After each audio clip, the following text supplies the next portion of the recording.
Assalamualaikum warahmatullahi wabarakatuh. Kembali lagi di channel Berita Mistis. Untuk kisah kali ini masih ada sebuah cerita dari tulisannya Lentera Merah, sebuah kisah yang berjudul Tumbal Pengikat Jiwa Nyi Blorong.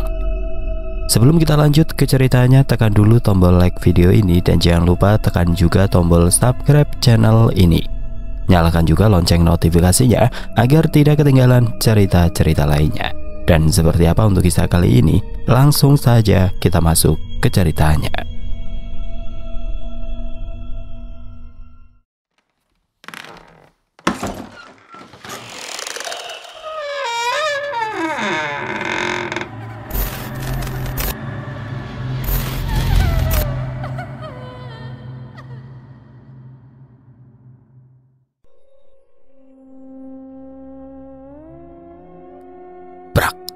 Mana Bram? Katanya mau bayar utang minggu ini. Mau mangkir lagi? Bram, keluar kamu. Suara gedoran pintu kasar menggema di lorong sempit rumah petak. Maya dengan nafas tertahan segera mendekap kedua putranya, Rio dan Danu, yang baru saja terbangun dari tidur siang mereka. Wajah kedua balitanya bias, mata bulatnya dipenuhi ketakutan. Bu, itu siapa bu? Bisik Danu, suaranya gemetar. Gak apa-apa nak, cuma orang lewat. Maya berbohong lalu mendekap mereka mencoba menenangkannya. Di sudut ruangan, Siti ibu Maya tergopoh-gopoh keluar dari kamar. Wajahnya penuh kecemasan. Leh, tolonglah kamu keluar, biar orang-orang itu nggak berulah. Malu didengar tetangga, katanya pada Bram, menantunya yang masih berdiri di ambang pintu kamar dengan wajah pucat. Tapi bu, aku belum punya uang buat bayar. Suara Bram pelan, hampir tidak terdengar. Matanya menghindari tatapan ibunya. Siti menghela nafas panjang lalu berbalik masuk ke kamar. Tidak lama dia kembali dengan beberapa lembar uang 100 ribuan yang sudah kusut. Ini uang simpanan terakhir ibu, pakai dulu Le. Cepat selesaikan sebelum banyak tetangga yang dengar. Bram mengangguk pelan, ragu-ragu menerima uang itu. Dengan langkah berat dia melangkah keluar rumah, menghadapi para penagih hutang berwajah sangar dan suara menggelegar. Maya mengintip dari celah jendela, debaran jantungnya makin kuat. Di luar, seorang penagih berbadan besar membentak Bram dengan kata-kata kasar. Kamu pikir kamu bisa kabur Minggu depan beresin semua atau kuambil nyawamu. Maya menarik nafas dalam-dalam, mencoba menahan air mata. Dulu nama Bram selalu diucapkan dengan bangga. Bram adalah kebanggaan keluarga. Nakoda di kapal besar yang menjelajah samudra, membawa pulang pundi-pundi rupiah yang bisa membuat keluarga kecilnya hidup nyaman. Rumah kontrakan mereka, meski sederhana, selalu hangat dengan tawa, aroma masakan Maya, dan mainan baru untuk anak-anak. Maya tidak pernah kekurangan apapun. Kini semua itu tinggal kenangan. 6 bulan lalu, Bram memutuskan istirahat setelah turun dari kapal. Awalnya Maya menganggap itu wajar. Mungkin dia memang lelah setelah bertahun-tahun di laut. Tapi niat untuk menikmati hasil jeripaya justru menyeret Bram ke jurang kehancuran. Uang tabungan yang seharusnya jadi modal usaha atau masa depan anak-anak menguap di meja judi dan pelukan perempuan malam. Gedoran pintu penagih hutang kini menjadi melodi paling akrab di telinga mereka. Dok, apa nggak ada cara buat ngelunasin utang suamimu itu? Tanya Siti duduk di ujung ranjang, menatap Maya yang masih mendekap kedua anaknya. Pakai apa bu? Aku aja balik ke rumah ibu, biar penagih nggak bikin ribut di kontrakan kami di sana. Malu, daripada diusir, aku pindah ke kampung dulu aja. Aku nggak tahu dari mana penagih itu tahu rumah ini. Suara Maya serak, penuh keputusasaan. Siti mengusap kepala Rio dan Danu yang kini mulai tenang di pangkuan ibunya. Wah Lando, kasihan kamu, cucu-cucu ibu ini. Matanya memanyai, lalu menatap anaknya dengan lembut. Aku juga nggak tahu bu. Maya menggeleng pelan. Sejak turun dari kapal, Mas Bram bilang mau istirahat dulu. Aku pikir wajar, mungkin dia capek, aku biarin. Tapi lama-lama dia sering pulang malam, mabuk. Tiap aku minta uang buat beli susu Rio, dia marah. Aku udah nggak pernah pegang uang lagi bu. Siti mengusap rambut panjang Maya, penuh kasih sayang. Di benaknya dia bertanya-tanya, apa yang merubah Bram? Pria sopan dan bertanggung jawab yang dulu selalu jadi kebanggaan keluarga, kini seperti orang lain. Kamu sabar ya, Nduk. Ibu yakin pasti ada jalan. Malam itu mereka makan dalam diam. Sesekali terdengar celotehan Rio dan Danu, tapi suasana tetap tebal dengan ketegangan. Siti akhirnya memecah keheningan. Le, Nduk, ibu pikir kalian seharusnya balik ke rumah kontrakan. Bukan karena ibu nggak suka kalian di sini. Ibu senang banget ada cucu-cucu di sini. Tapi tadi siang, Pak RT datang. Katanya banyak warga yang ngeluh soal keributan tadi pagi. Bram berhenti menyendok nasi. Dia menarik nafas panjang seperti sudah menduga. Ya udah Bu, besok kami balik. Toh masa kontraknya masih lama. Sayang kalau nggak ditinggalin. Tapi Mas, Maya memotong. Suaranya cemas. Gimana kalau orang-orang itu datang lagi? Bisa-bisa kita diusir beneran. Apa bedanya sama di sini, Mai?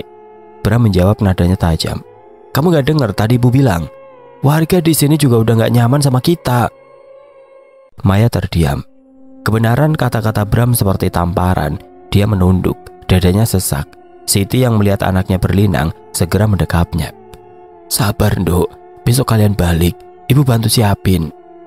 Bram bangkit dari meja makan, melangkah ke kamar tanpa berkata apa-apa. Maya menatap punggung suaminya. Air mata akhirnya tumpah. Bu, aku takut. Siti memeluk lebih erat.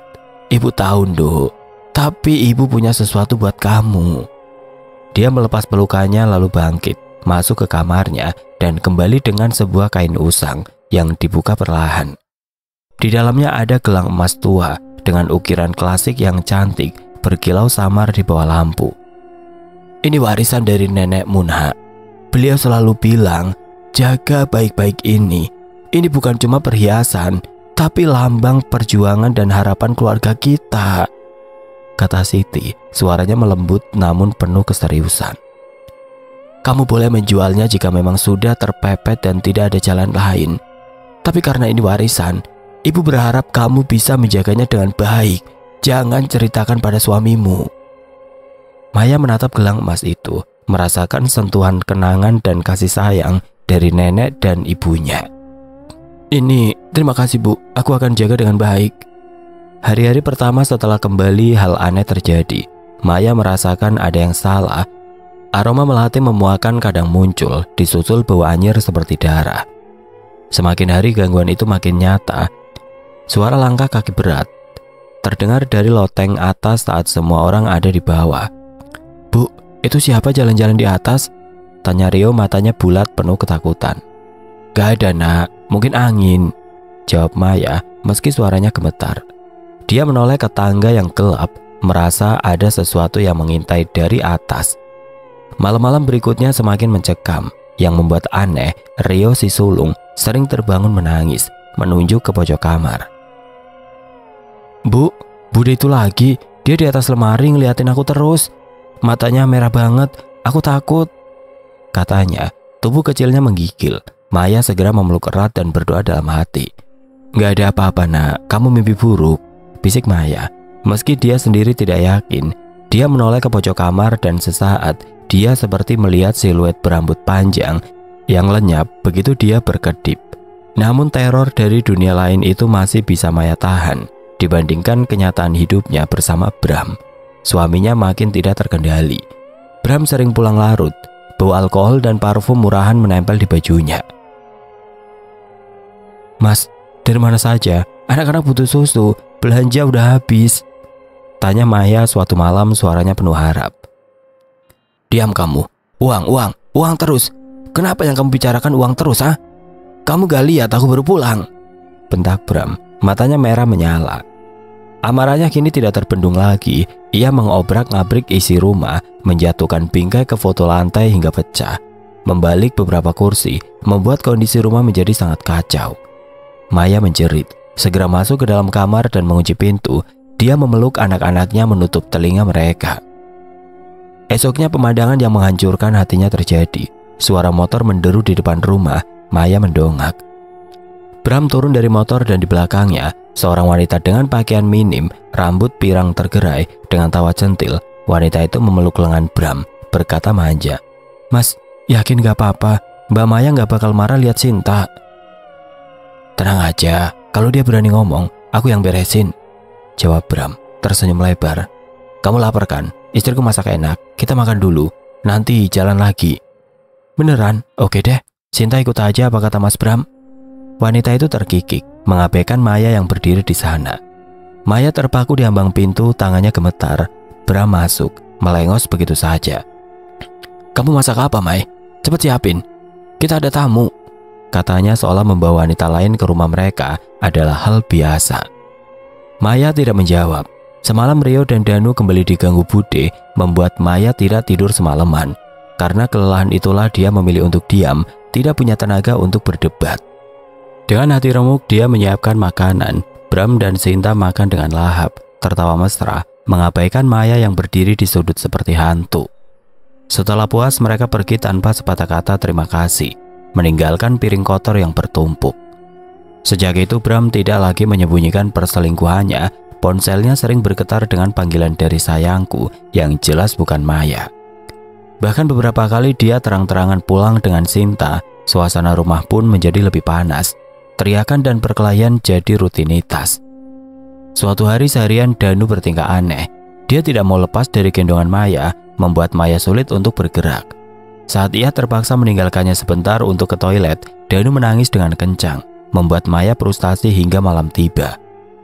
Rio yang tadinya sedang bermain dengan balok di sudut ruangan, tiba-tiba berhenti, lalu menoleh ke arah Maya. "Bu, adik nangis karena nggak mau diajak main sama Bude itu. Adik takut, wajahnya serem, rambutnya besar," katanya membentuk lingkaran besar di atas kepalanya. Maya mengernyit mendengar perkataan anak sulungnya. Ia duduk di samping Rio. "Bude yang kemarin Rio ceritain di atas lemari?" tanya Maya, bulu kuduknya berdiri. "Iya Bu, sekarang Bude suka deketin adik, matanya merah, mulutnya panjang banget." Rio menunjukkan garis dari bibir ke telinga, membuat Maya bergidik. Refleks dia mendekap Danu, lalu menarik Rio ke pelukan. "Sudah, ayo sekarang kita tidur. Malam ini kita tidur di ruang tamu bareng-bareng." Malam itu Danu demam tinggi hingga kejang. Maya panik memberikan obat, tapi tidak mempan. Dia menelpon Bram berkali-kali tidak diangkat. Dengan putus asa dia berlari ke rumah tetangga depan rumah Ustadz Salman. "Ustadz, tolong Danu kejang," katanya, air mata mengalir. Ustadz Salman dan istrinya segera mengantar mereka ke rumah sakit. Kelegaan membanjiri Maya saat Danu segera ditangani perawat. Tidak selang lama kabar baik terdengar. Danu terselamatkan. Nafasnya mulai stabil, suhu tubuhnya perlahan turun. Tidak lama kemudian Bram akhirnya datang, tergopoh-gopoh dengan wajah kusut, memeluk Danu dengan lega, seolah baru saja selamat dari mimpi buruknya sendiri. "Maaf Mai, aku nggak tahu kalau akan separah ini," katanya suaranya serak dan gemetar, mencoba menahan air mata yang mendesak. "Alhamdulillah, tidak terjadi apa-apa pada anak Danu. Ini semua karunia Allah." Ustadz Salman menimpali, menepuk bahu Bram. "Kalau begitu, mari sholat isya dulu, sudah azan," ajaknya mengarahkan pandangannya pada Bram dan Maya. Bram dan Maya saling berpandangan. Keringat dingin tiba-tiba membasahi pelipis Bram. Wajahnya terlihat gusar, matanya menghindari tatapan Ustadz Salman. Maya menunduk, meremas jemarinya sendiri. Mereka adalah muslim, namun jauh di lubuk hati mereka tahu bahwa sudah bertahun-tahun lamanya mereka tidak pernah lagi menunaikan kewajiban itu. Dosa-dosa dan kelalaian menumpuk. "Maaf Ustadz," jawab Bram. Suaranya tercekat dan terasa sangat berat. Kami tidak tahu caranya sholat. Mungkin lain kali kami belajar dulu, baru bisa ikut sholat." Ia berbohong, padahal ia tahu. Namun rasa malu dan beban moral membuat lidahnya keluh untuk mengakui kebenaran. Maya hanya mengangguk pelan, memperkuat alasan Bram. Tubuhnya terasa kaku karena rasa bersalah. Ustadz Salman menatap mereka dengan tatapan lembut, bukan menghakimi. Ada gurat kesedihan di wajahnya, namun ia tidak mendesak. "Baiklah nak, kalau begitu kami sholat dulu. Semoga Allah memberikan hidayahnya." Ustadz Salman dan istrinya kemudian mencari musola terdekat, meninggalkan Bram dan Maya dalam keheningan yang canggung, dibayangi oleh kebohongan dan kelalaian mereka. Setelah kejadian malam itu, Bram berjanji berubah. Dia mulai mencari pekerjaan, hingga akhirnya mendapatkan pekerjaan sebagai pengantar galon air mineral. Tapi karena dia tidak punya motor, motornya sudah dijual untuk membayar hutang dengan sisa harga diri. Dia menemui Ustadz Salman. Rumah Ustadz Salman selalu ramai dengan anak-anak mengaji. Sore itu saat ia datang, lantunan ayat-ayat suci Al-Quran terdengar merdu. Ustadz Salman yang tengah menyimak bacaan salah satu anak menoleh ketika mendengar salam dari Bram. "Assalamualaikum Ustadz." "Waalaikumsalam warahmatullahi wabarakatuh." "Oh nak Bram, monggo masuk." Bram mengangguk sopan, lalu duduk di sofa yang berbeda dari anak kecil yang mengaji tadi. "Ada perlu apa nak Bram? Tumben sekali nak Bram kesini," ucapnya dengan senyuman teduh. Wajahnya terlihat bercahaya dan menenangkan hati. "Ustadz, saya boleh pinjam motor? Saya mau cari nafkah."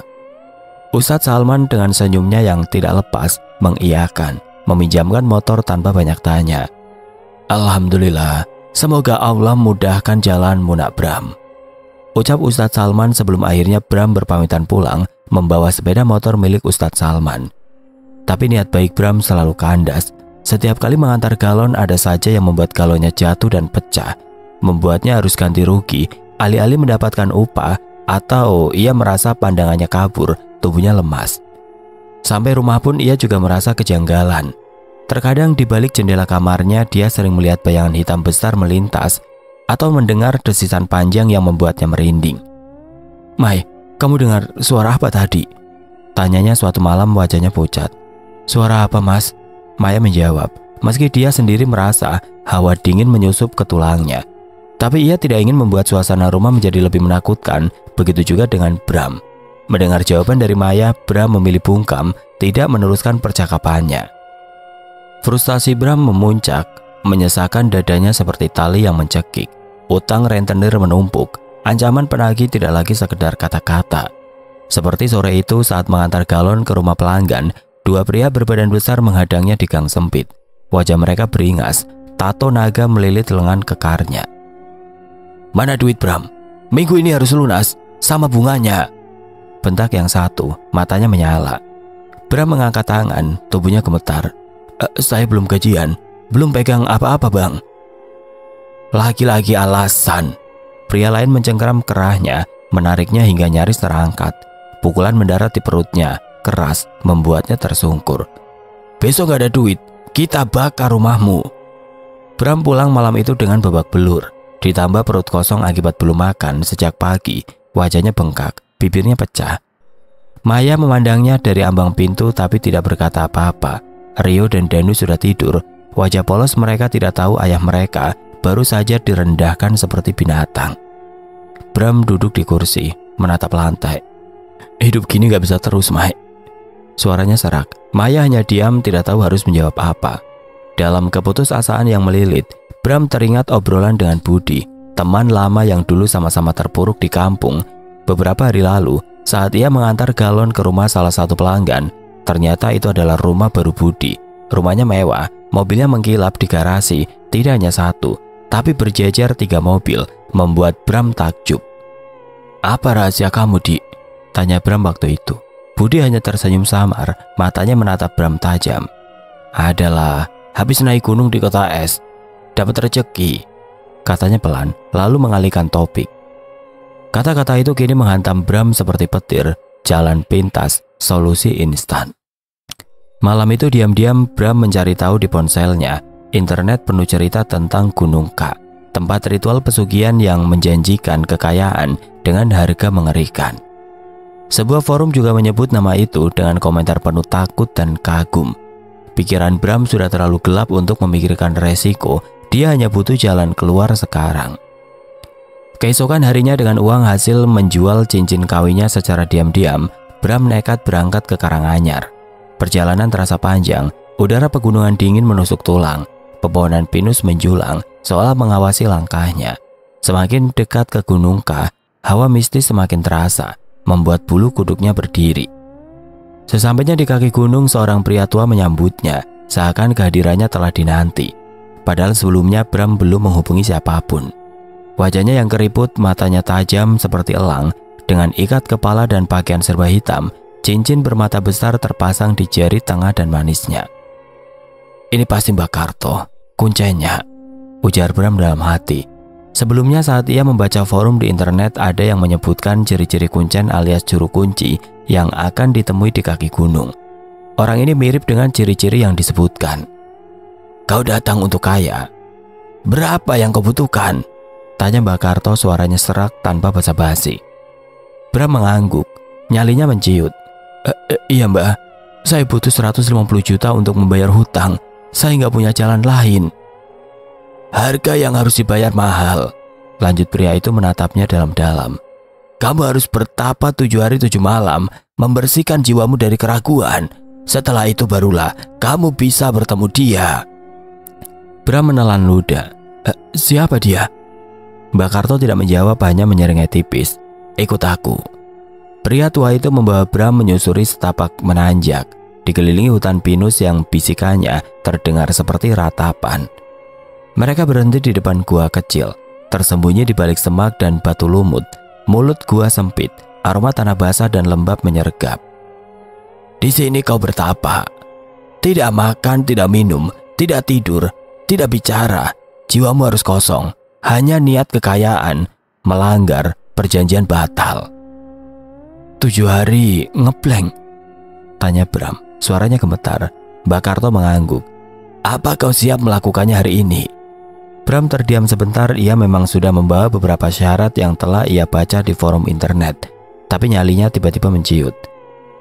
Langsung Mbah, tapi saya belum bawa apa-apa. Itu. Mbak Karto melirik bungkusan yang ada di tangan Bram. Bram menghela nafas, ia sadar ia sudah tidak bisa berkilah. Iya Mbak, saya bisa mulai hari ini. Mbak Karto mengangguk puas, lalu menjelaskan syarat ritual. Pikiranmu akan diuji, keberanianmu dicabik-cabik. Jangan takut pada apa yang kamu lihat atau dengar, itu ujian. Dia memberi isyarat kepada Bram untuk menyiapkan syarat-syaratnya di atas kain mori. Bram menurut.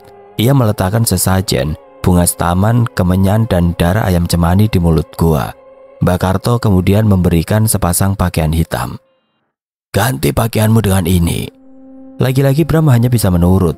Lalu setelah Bram selesai mengganti bajunya, Mbah Karto menyalakan lilin. Ingat, tidak makan, tidak minum, tidak tidur, dan tidak bicara.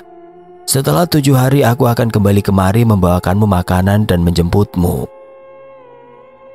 Setelah itu ia berlalu pergi. Bram melangkah masuk. Dingin batu goa meresap ke tulangnya. Lilin kecil menari, menciptakan bayangan aneh di dinding. Asap kemenyan merayap. Aroma mistisnya menyesakan. Hari pertama perutnya melilit kelaparan. Tenggorokannya kering. Dia mencoba fokus memejamkan mata, membayangkan tumpukan uang. Tapi bayangan Maya, Rio, dan Danu muncul, menyuntikkan rasa bersalah, tapi dia mengusirnya paksa. Hari ketiga gangguan dimulai. Bisikan halus seperti tawa perempuan terdengar dari celah batu. Aroma melati menyengat bercampur bau anyir darah, membuatnya mual. Ini cuma ujian, gumamnya dalam hati, mencoba menenangkan diri. Tapi rasa takut merayap. Malam keempat hawa dingin menusuk seperti nafas di samping telinganya. Desisan panjang mirip ular raksasa bergema dari kedalaman gua. Tiba-tiba lilin padam. Kegelapan total, jantung Bram berdegup kencang. Sesuatu merangkak mendesak. Sisik halus menyentuh kulitnya. Dia mengatupkan bibirnya dengan rapat, menahan diri untuk tidak berteriak. Tapi batinnya gelisah. Siapa di sana? Teriaknya dalam hati. Tidak ada jawaban, suasana kembali hening, bahkan lebih hening dari sebelumnya. Suara hewan malam tidak lagi terdengar, tidak juga ada suara angin, hanya hening yang mencekam. Kau ingin kaya? Tiba-tiba suara merdu seorang wanita menggema begitu dekat. Bram membuka mata tapi tidak melihat apa-apa. Kehadiran sosok itu terasa kuat dan menakutkan. Iya, ucap Bram dalam hati. Kau berani mengkhianati keluargamu? Tawa halus menyindir, membuat bulu kuduknya berdiri. Bram tidak menjawab, hanya menunduk. Hari ke-6 Bram diambang kewarasan. Tubuhnya kurus, bibir pecah, mata cekung, halusinasi menyerang. Berbagai sosok muncul di hadapan Bram. Sosok yang tidak pernah ia yakini ada. Pocong yang kedatangannya menyebarkan aroma busuk yang membuat Bram mual. Kuntilanak dengan kukunya yang panjang, rambut dan matanya yang mengerikan, disertai tawa nyaringnya yang memegahkan telinga. Berlari-larian anak kecil telanjang, hanya ditutupi kain putih di tubuh bagian bawahnya. Beberapa anak itu mencoba menyentuhnya, memberikan sensasi dingin yang aneh di kulit Bram. Di antara itu terlihat sosok yang paling bercahaya, seorang wanita cantik berkebaya hijau dengan mahkota di kepalanya. Badan bagian bawahnya berupa ular yang besar dengan sisik-sisik yang menjijikan. Malam ketujuh energi gua memuncak, udara berat, aroma kemenyan bercampur melati dan tanah basah. Cahaya hijau zamrud muncul dari kedalaman gua, membesar, menerangi sudut-sudut. Sosok itu berdiri di hadapan Bram, Nyi Blorong. Wanita cantik dengan rambut hitam panjang, wajah halus, bibir merah tipis tersenyum, matanya tajam, penuh pesona dan kekejaman. Kebaya hijau zamrudnya berkilau, permata menghiasi. Selendang hijau dengan rajutan emas menyentuh lantai kakinya. Ekor ular raksasa yang sisik-sisiknya berkilauan diterpa cahaya bulan, berdesir di lantai gua. "Kau bertahan, manusia," suaranya lembut, menggetarkan. "Pilihanmu ada dua, menikah denganku, dengan mahar, maka segala kemewahan jadi milikmu, atau nyawa dari darah dagingmu." Bram tercekat, tumbal anak, nurani yang tersisa menolak. Aku pilih menikah, Nyi," ucapnya dalam hati. Seakan sedang bertelepati dengan sosok di hadapannya, mengabaikan bayangan respon terkejut istrinya jika ia mengetahui hal ini. Nyi Blorong tersenyum tipis. "Bagus, mahar yang kumaksud, perhiasan berumur tua dan sangat berharga, diambil tanpa sepengetahuan. Bawa itu ke rumahmu, aku datang saat malam Jumat Kliwon tiba." Bram mengangguk, perjanjian telah dibuat. Bram memasuki pagar rumahnya dengan terburu-buru. Wajahnya yang sebelumnya pucat dan cekung kini berseri. Ia tidak lagi merasakan lelah, haus atau lapar. Pikirannya dipenuhi gambaran kekayaan berlimpah, hutang lunas, hidup mewah, mobil baru, rumah megah. Ia membayangkan para penagih hutang yang dulu mencecarnya kini bertekuk lutut, memohon ampun. Ia akan menjadi Bram yang berbeda, dihormati dan tidak terhentikan. Begitu sampai di dalam rumah, ia disambut Maya dengan wajah lelah, namun senyum di bibir Bram mengembang. "Mai, aku pulang." Suaranya lebih bersemangat. "Aku punya kabar baik, sangat baik." Maya menatapnya dengan pandangan campur aduk. Ada rasa rindu, tapi juga kelelahan yang tidak bisa ia sembunyikan. "Kabar apa, Mas?" "Aku akan melunasi semua utang kita," kata Bram. Nadanya penuh percaya diri. "Ada proyek besar yang ditawarkan teman-temanku. Proyek ini sangat menjanjikan." Mata Maya berbinar, meskipun sedikit keraguan terselip. Kabar baik seperti ini sudah lama tidak terdengar. "Proyek apa, Mas? Kok tiba-tiba?" "Sudah, kamu tidak perlu tahu detailnya. Yang penting sebentar lagi kita akan hidup nyaman. Anak-anak akan punya segalanya." Bram mengelak, memeluk istrinya erat, sesuatu yang jarang ia lakukan belakangan ini. Maya yang polos menyambut kabar itu dengan gembira. Hatinya sedikit terangkat dari beban, rasa penasarannya terbayar dengan janji kehidupan yang lebih baik. Waktu berlalu dengan cepat. 2 hari kemudian persiapan Bram mencapai puncaknya. Ia hanya perlu satu hal lagi, mahar yang tidak ternilai, berusia tua yang diambil tanpa sepengetahuan pemiliknya. Malam itu Maya dan anak-anak sudah terlelap. Maya tidur menghadap dinding. Rio dan Danu mendengur pelan di antara kedua orang tuanya. Bram menatap laci meja rias Maya, tempat gelang emas peninggalan neneknya tersimpan. Jantung Bram berdebar kencang. Ini adalah pengkhianatan terakhirnya. Dengan tangan gemetar ia perlahan menarik laci meja rias, lalu mengambil kain usang yang berisi gelang emas itu. Tidak ada hawa dingin aneh atau bisikan mistis yang mencemooh.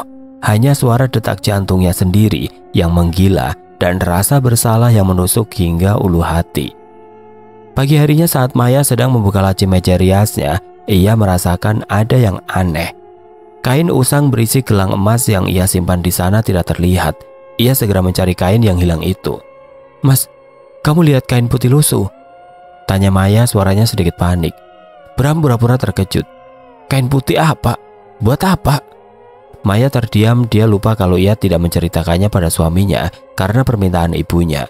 Maya menghela nafas pasrah, perasaan tidak enak mulai merayapinya. "Maya, Rio, Danu," seru Bram tidak lama kemudian. "Kalian bersiap-siap, aku mau kalian berlibur dulu ke kampung, ke rumah ibu." Maya mengernyit. "Loh kenapa, Mas? Tumben sekali." Ini untuk proyek besar yang aku bilang kemarin. Rumah ini akan dipakai untuk pertemuan penting dengan teman-temanku, membahas detail proyek. Aku tidak mau kalian terganggu. Nanti kalau sudah beres, aku jemput. Kalian bisa lebih santai di kampung. Maya ragu, tapi melihat wajah Bram yang meyakinkan dan mengingat betapa lelahnya dia belakangan ini akibat teror penagih hutang dan gangguan gaib, ia akhirnya menurut. Sebuah kesempatan untuk menjauh dari kekacauan ini. Tanpa bertanya lebih lanjut, Maya dan kedua anaknya mengemasi barang, lalu berangkat ke kampung halaman Siti, neneknya. Mereka tidak tahu bahwa kepergian mereka adalah bagian dari rencana mengerikan Bram. Malam Jumat Kliwon pun tiba. 3 hari setelah gelang itu hilang dan Maya pergi, udara di luar begitu dingin dan senyap, seolah alam menahan nafas. Bram sudah mempersiapkan kamar depan persis seperti yang Mbak Karto sebutkan. Semua jendela dan celah ditutup rapat dengan kain hitam tebal, memastikan tidak seberkas pun cahaya bisa masuk. Di tengah kamar, kasur ditaburi kelopak bunga 7 rupa. Asap kemenyan mengepul pekat dari pembakar di sudut ruangan, memenuhi seluruh kamar dengan aroma gaib yang menusuk hidung, membuat mata Bram perih. Ia sendiri diwajibkan tanpa busana, berlutut di atas bunga, di tengah-tengah asap yang menyesakan. Jantungnya berdebar kencang antara rasa takut dan antisipasi akan kekayaan yang dijanjikan. Waktu terasa berhenti. Bram menunggu. Jam dinding berdetak lambat. Kegelapan mutlak menyelimuti. Hanya ditemani aroma kemenyan, ketakutan mulai merayapi. Bagaimana jika semua ini omong kosong? Bagaimana jika ia hanya membodohi dirinya sendiri? Tiba-tiba udara di dalam kamar terasa dingin membeku. Jauh lebih dingin dari angin malam di luar. Bulu kuduk Bram meremang. Asap kemenyan berputar lebih cepat, seolah ditarik oleh kekuatan tidak kasat mata. Kemudian terdengar suara geraman dalam, seperti raungan binatang buas yang sangat besar. Suara itu begitu nyaring, membuat dinding-dinding bergetar. Disusul oleh hembusan angin dingin yang terasa seperti hembusan nafas, lewat tepat di samping telinga Bram. Aroma melati yang semerbak menusuk hidung, begitu pekat hingga membuat Bram pusing. Ia tahu Nyi Blorong sudah dekat. Kehadirannya begitu kuat, begitu menakutkan, membuat seluruh tubuh Bram kaku.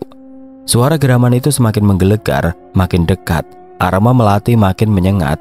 Angin dingin itu berputar-putar di sekelilingnya, seolah ada sesuatu yang tidak terlihat sedang mengelilinginya, mengamatinya. Bram menutup mata, mencoba fokus pada niatnya, pada kekayaan. Ia menunggu jantungnya berdebar, menunggu sosok Nyi Blorong menampakkan diri. 1 menit, 5 menit, 10 menit, tidak ada. Kehadiran yang mencekam itu tetap ada, namun sosok yang ia nanti tidak kunjung muncul. Bram membuka matanya menatap kegelapan. Ia merasa seperti dipermainkan.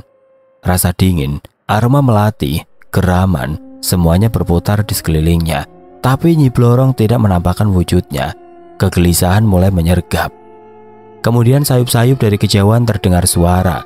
Mula-mula samar, lalu semakin jelas, suara yang memecah kesunyian malam, menembus dinding-dinding yang tertutup. Azan subuh. Sekarang suara itu begitu jelas. Seketika semua tanda-tanda tadi menghilang, angin dingin sirna, geraman binatang buas lenyap, aroma melati memudar, suasana kamar kembali sunyi senyap. Hanya menyisakan bau sisa kemenyan. Bram tetap berlutut telanjang di tengah kamar yang gelap, tubuhnya lemas, pikirannya kosong. Nyi Blorong tidak datang. Ritual itu gagal. Ponsel Bram bergetar di sudut ruangan, mengguncang keheningan. Dengan tangan gemetar dia meraihnya, nomor asing. Dia ragu tapi akhirnya mengangkat. Halo? Bram, kamu sudah tahu kabar Sinta? Suara Tony, teman lama yang kenal Sinta, terdengar ragu nyaris berbisik. Jantung Bram mencelos. Kabar apa? Sinta meninggal, Bram. Tadi malam. Bram refleks tertunduk. Meninggal? Kenapa? Kecelakaan? Bukan kecelakaan. Dia ditemukan di apartemennya dalam keadaan mengenaskan. Tubuhnya membengkak. Kulitnya menghitam kayak gosong. Dari mulutnya keluar cairan hitam kental. Wajahnya kayak lagi ketakutan. Polisi bilang gak ada tanda kekerasan. Tapi itu jelas bukan kematian wajar. Bram terdiam. Ponsel nyaris jatuh dari tangannya. Kamu serius? Ya serius lah. Masa aku bercanda soal ginian? Ngomong-ngomong, Maya sama anak-anak gimana, Bram? Tanya Tony mengalihkan topik pembicaraan. Mereka di kampung, di rumah mertua, jawab Bram, suaranya tercekat. Syukurlah. Dulu Sinta pernah keceplosan pas mabuk. Dia bilang gak terima kamu ninggalin dia. Dia mau melenyapkan Maya biar bisa balikan sama kamu. Dia ngomongin soal main dukun atau apalah. Kabar itu menghantam Bram seperti petir. Santet untuk Maya. Pikirannya kacau, menyusun kepingan horor di kepalanya. Tapi yang paling mendesak saat ini adalah tentang ketidakhadiran Nyi Blorong semalam. Aku harus ketemu sama Mbah Karto. Siang itu Bram bergegas ke rumah Mbah Karto. Dukun tua itu menyambut dengan senyum tipis. Gagal kan? Nyai bilang dia tidak bisa ke rumahmu. Energi di sana terlalu kuat. Energi apa? Tanya Bram, suaranya serak. Tetangga depan rumahmu, Nak Bram. Rumah Ustadz Salman. Jawab Mbak Karto. Rumah itu dipenuhi makhluk bersinar putih, mengelilingi pagar seperti benteng. Nyi Blorong takut mendekat. Bram terdiam, kepalanya pening. Begitu juga istrimu. Orang yang berniat menyantetnya terblokir oleh makhluk-makhluk bersinar itu dan justru berbalik arah pada si pengirim. Jadi bagaimana dengan ritualnya? Semua sia-sia? Tidak juga. Mbak Karto menyeringai. Nyi Blorong memberi kesempatan lain, tumbal. Bram mual. Siapa yang dia minta? Anakmu yang sulung, Rio. Tapi kalian tidak bisa tinggal di rumah itu. Energi Ustadz Salman mengganggu. Kalian harus pindah setelah ritual. Bram merasa dunia berputar. Rio anaknya, tapi bayangan kekayaan bebas dari utang menguasai pikirannya. Aku setuju. Fisiknya lemah. Bagus. Besok malam kembali ke sini. Nyi Blorong akan menjemput tumbalnya, kata Mbak Karto tersenyum puas. Bram pulang dengan pikiran kacau. Di kamar gelap, dia mondar-mandir mencoba menerima bahwa dia akan mengorbankan Rio. Mainan Rio berserakan di lantai. Gambar robot yang dibuat anaknya menusuk hatinya. Tapi obsesi kekayaan lebih kuat. Ini demi masa depan, gumamnya meyakinkan diri. Beberapa hari kemudian ponselnya berdering. Nama Maya muncul di layar. Mas, Rio jatuh sakit. Suara Maya pecah karena tangisan.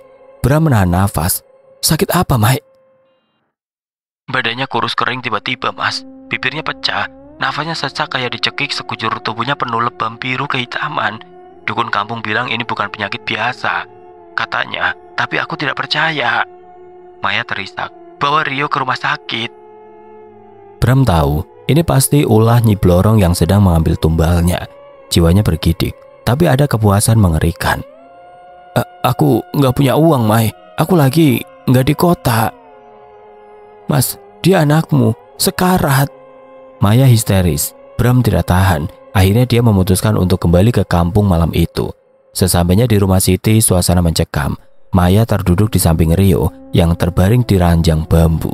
Tubuh Rio seperti tulang berbalut kulit. Nafasnya terengah-engah, lebam gelap menyebar, matanya cekung, menatap kosong langit-langit kamar. Mas, tolong bawa Rio ke rumah sakit, pinta Maya putus asa. Bram menatap anaknya, perih di dadanya lenyap ditelan obsesi. Relakan, Mai. Dia akan jadi pengganti perubahan hidup kita. Kita nggak akan susah lagi. Kita masih punya Danu, bisa punya anak lagi. Mata Maya membelalak, ia terpaku. Ia tidak percaya dengan apa yang baru saja didengarnya. Wajahnya yang pucat pasi mendadak memerah padam karena amarah yang meledak-ledak. Sampean gendeng, Mas. Maksud sampean apa? Apa yang Mas lakuin? Bram menarik lengan Maya, lalu mencengkeramnya dengan kuat. Dengar, Mai. Aku ada perjanjian dengan sesosok makhluk. Dia bisa memberikan kita kekayaan, Mai. Kita nggak akan hidup susah lagi.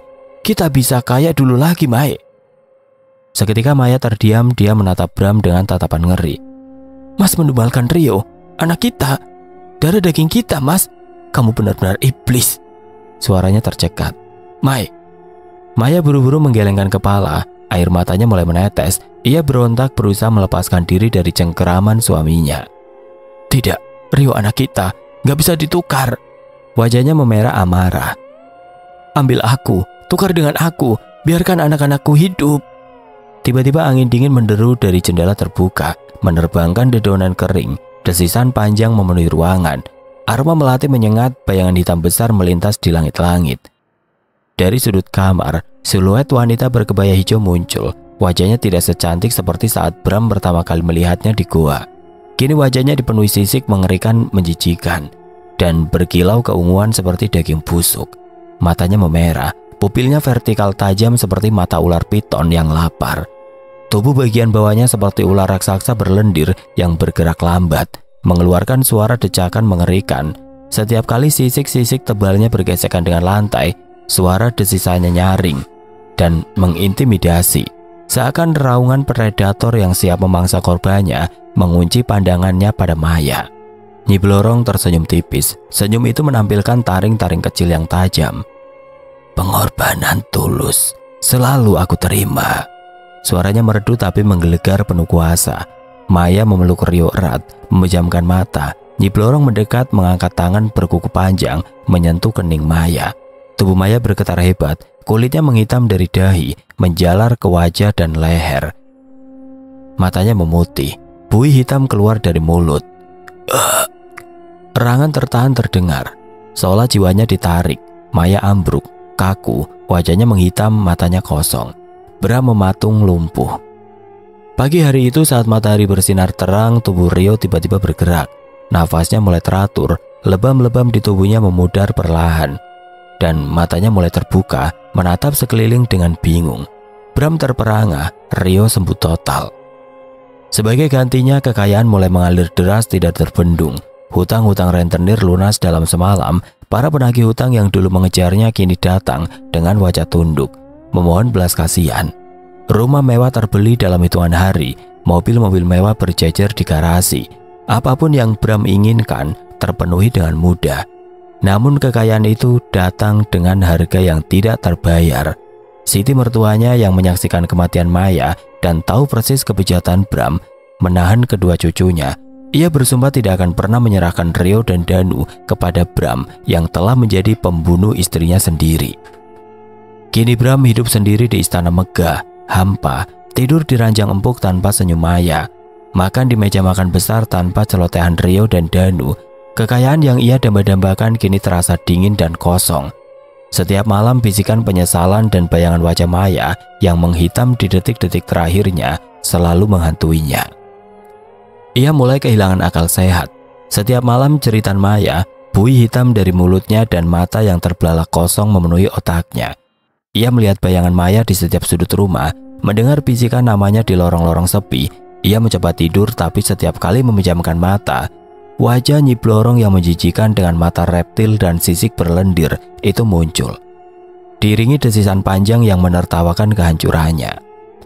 Pada mulanya ia hanya menangis dalam diam, lalu tangis itu berubah menjadi isakan, kemudian raungan. Setiap malam suara Bram meraung-raung di dalam rumah mewahnya yang sepi, meminta maaf, memohon pengampunan kepada Maya yang tidak akan pernah kembali. Ia membenturkan kepalanya ke dinding, mencabik-cabik rambutnya sendiri, mencoba mengusir bayangan-bayangan itu. Namun bayangan itu makin nyata, makin menghantuinya. Para tetangga baru di perumahan mewah itu mulai berbisik-bisik. Suara tangisan dan raungan Bram di tengah malam menjadi misteri yang menyeramkan. Beberapa kali mereka melihat Bram duduk sendirian di taman, berbicara sendiri, tertawa hampa, atau menangis meraung-raung di bawah rembulan, seolah sedang berbicara dengan sesosok tidak kasat mata. Nyi Blorong telah memberinya kekayaan berlimpah seperti yang ia minta, namun ia juga telah mencabut seluruh kedamaian dan kewarasan Bram. Ia adalah raja di istananya, namun juga tawanan abadi di dalam neraka yang ia ciptakan sendiri, terjebak dalam lingkaran penyesalan dan kegilaan hingga akhir hayatnya yang tragis dan kesepian.